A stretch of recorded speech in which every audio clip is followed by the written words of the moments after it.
Hey guys, welcome to AB Chinese. In this video, we are going to learn how you can begin practice writing Chinese in 3 steps. So let's preview the steps first.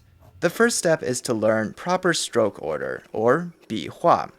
After you've mastered that, you can move on to step 2, where we'll begin writing basic characters on a practice grid. It looks something like this. Finally, in step 3, we'll move on to writing on regular lined paper. If you're ready to begin, then let's get started. Okay, so the first thing that we have to talk about is proper stroke order. Now, everything in Chinese is composed of strokes, and a stroke is basically from the point you put your pen down to the point where you have to lift it back up again to create the next stroke. Learning proper stroke order will help you make your writing easier and ultimately better. Now, some strokes are really simple, but other strokes are a little bit more complicated, like this one, or maybe this one. Let's take the character to write, for example. In Chinese, this character looks like this. Now it's composed of this stroke, plus this stroke, this one,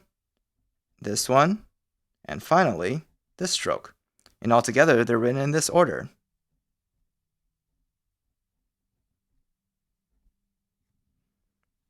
Now, without going too in-depth on the rules of stroke order, I'll just cover a few basics. Number 1, you go from top to bottom. Watch how this character is written, for example. Number 2, you go left to right, like in this character. Number 3, horizontal strokes are made first, and then vertical, like in this character. And I'll share just another one, and that is out to in. The outside structure is made first before the insides are filled out, like in this character, for example. I'll put a link in the description for a good resource where you can learn more about stroke orders. And if at any point you come across a new character you're not sure about, you can consult this website. I'll put the link in the description as well. Alright, once you've gotten the general idea down for your stroke orders, it's time to begin writing your first characters. And for that, we'll use practice grids. Now, when you're picking which characters to write, this may seem obvious, but it's important to pick characters that are really easy, both simple and also symmetrical, because then you'll be able to take maximum advantage of the practice grids to help you. All of these characters within that category. And this one's a little bit more complicated, but it is quite symmetrical. And this one is mostly symmetrical. Now, the reason for this is because a lot of the simple Chinese characters go on to become parts in more complex Chinese characters. And in English, if you have a letter like A, for example, it will always look like this, no matter where it is in a word. But in Chinese, it's a little bit different. Let's take this example. This character, Yue, by itself, it might look something like this. But when it becomes a part of this character, it becomes more narrow. So this way we can still have a character that's mostly square. And when it becomes a part of this character, it becomes narrow and small. And of course, all of this is to achieve that standard square look of Chinese characters. You try to make Chinese characters all as square as possible. Let's see if I can make this even narrower.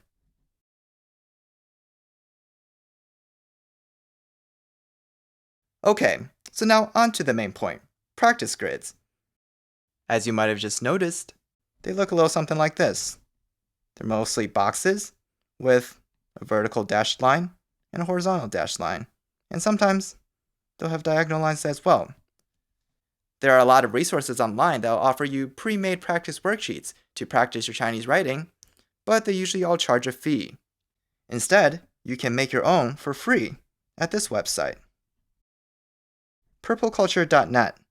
They have a lot of other resources for learning Chinese as well. Let's go take a look. So here we are on the Purple Culture website, and as you can see, this is a full-fledged website with a lot of resources for learning about Chinese language and even culture, it looks like. They sell a lot of books too. I've never had an experience with these services, so I can't really tell you about the quality of their bookstore. But up here on the header, we're going to look at the last one here that says Chinese tools. That's where we're going to find our tool for writing practice. Now, they have a lot of really good things you can look at in here. Feel free to experiment in your free time and explore. But up here, we've got Chinese to Pinyin converter. That should be pretty helpful. Traditional simplified Chinese converter. And the third one is practice sheet generator. That's the one we're going to focus on today. So let's go ahead and click on that one. So all you have to do is input the characters that you want to practice or learn how to write in this box right here. So let me just input a few easy ones and symmetrical ones like I talked about earlier. All right, let me put in a few more complicated ones as well. All right, that's good enough. So once you have everything inputted there, you can basically generate your worksheet. There's some selections on the right here. A lot of these you need a pro account. In other words, you need to pay money for it. So yeah, it'll say this function is only for pro account. Yeah, don't worry about that. The grid style you can change for free. So you can change it to like across or none. I would leave it on star because the diagonal lines really do help. Font style, just leave it on that one. The other ones are not that great. You can skip the hint, phonetics. Traceable characters, you can bump this up to 2 or 3 if you want to give yourself more chances to trace the character before you're on your own. So we're just going to put it at 3. Page size A4, that's fine. Okay, so find this red button on the bottom that says generate, and we're going to go ahead and click on that. Okay, so there we go. It's generated a PDF up here. We're going to click on that to download, and there is your worksheet.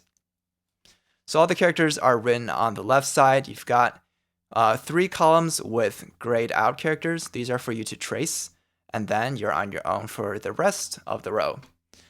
Now, earlier when I was talking about finding easy characters, symmetrical characters, this is what I was talking about. So easy characters, self-explanatory, whatever. But the symmetrical characters are really going to be aided by these grid lines. As you can see, these grid lines are basically running through all these strokes on that character. On this character, at least your center lines going through the stroke, and their diagonals are kind of going through the diagonal lines as well. Same thing here, here, there. If you look at the more complex characters down here, you'll see that they don't really go through any of the dashed lines. You'll just have to use the grid as a reference point when you're thinking about where to place each of your strokes. Especially this last character down here, you'll see that it has the mul character on the upper left. Now that's the character up here. Up here, it's going to be a lot easier to write because you have all these lines to assist you, whereas down here, you really don't have any lines to assist you, and you just kind of have to place it in that general area when you're writing it on your own. And of course, don't forget your stroke orders. While we're here, why don't I show you that website as well? So all you have to do for that is search up, you don't have to use Chinese, you can just search up BIHUA. Put that in your search bar and it should come up. It's in all Chinese, but this is it. And you can see the web address that I had earlier up here. So let's click on that website. Once you're in here, if you can't read the Chinese, it's fine. Here's your search bar. All you have to do is click on it and, input a character. We're back in Chinese now, so let's do this character, Xian. Press enter, and there's your stroke orders. So basically, the reason I'm only recommending this is because it's free.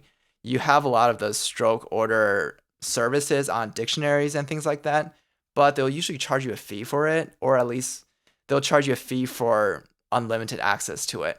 This website's free, so take advantage of that, and you can definitely use this website to find stroke orders for basically any Chinese character that exists. All right, so since we're done here, let's go back to the video. Okay, so after you've practiced for a while with the grid and you're starting to feel a bit more comfortable, it's time to go to step 3 and make the shift to regular lined paper. Now, when you first make the shift to lined paper, I suggest you take up 2 spaces. Because as you can see, over the course of 2 spaces, the size is actually very similar to a regular grid. This will make the shift a little bit easier for you, and not to mention, writing a larger character is infinitely easier than writing a small character.